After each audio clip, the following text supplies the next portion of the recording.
पुनः एक बार भोजपुरी इंडस्ट्री में एगो गाना चोरी के मामला सामने आइल बा। हालांकि एह बेरिया कोनो आम कलाकार ना बल्कि भोजपुरी इंडस्ट्री के दू गो दिग्गज कलाकार यानी एक तरफ प्रमोद प्रेम यादव तो हमें दूसरे तरफ खेसारी लाल यादव के बीच के बा। खबर विस्तार से बताई ओकरा से पहले अब नमस्कार प्रणाम, भोजपुरी स्पीड न्यूज में स्वागत बा। अगर अभी तक रउरा भोजपुरी स्पीड न्यूज के यूट्यूब चैनल के सब्सक्राइब नहीं कैले तो देर ना करी, फटाफट सब्सक्राइब कर दी, बगल में बेल आइकन दबा दी, साथ साथ ये वीडियो के लाइक भी कर दी। अब देर ना करते हुए हम खबर की तरफ लेके चलतानी। खबर विस्तार से बता रहल बानी कि प्रमोद प्रेमी यादव के एगो गीत, जी हाँ, डमरू फिल्म के यूट्यूब चैनल से रिलीज भइल, जौन एल्बम के नाम बा सलाई के खोखा।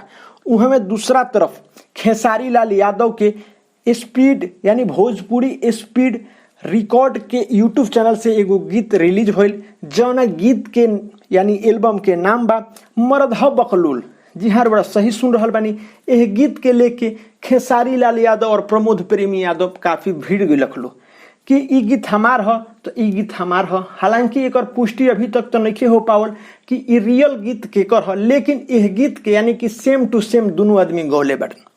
ई बात पुष्टि बा, भले एल्बम के नाम अलग अलग रखाइल काहे ना होके, लेकिन गीत तो सेम टू सेम बा। जी हाँ, अब खबर हम रोड़ा सभे के बता रहल बानी कि यह गीत के लेके कलाकार ही ना बल्कि प्रमोद प्रेमी यादव और खेसारी लाल यादव के फैन लोग भी काफी आपस में भिड़त नजर आ रहल बा लोगिन कि यह गीत हमारा गायक के गावल हो। सब कोई के फैन ये दावा कर रहल बा, यानी प्रमोद प्रेमी यादव जी के भी फैन और खेसारी लाल यादव जी के भी फैन ये गीत के ऊपर दावा कर रहल बा लोग। जी हाँ, खबर उड़ा कैसन लागल कमेंट बॉक्स में जरूर बताएं, साथ साथ वीडियो के ढेर सारा शेयर करें। धन्यवाद।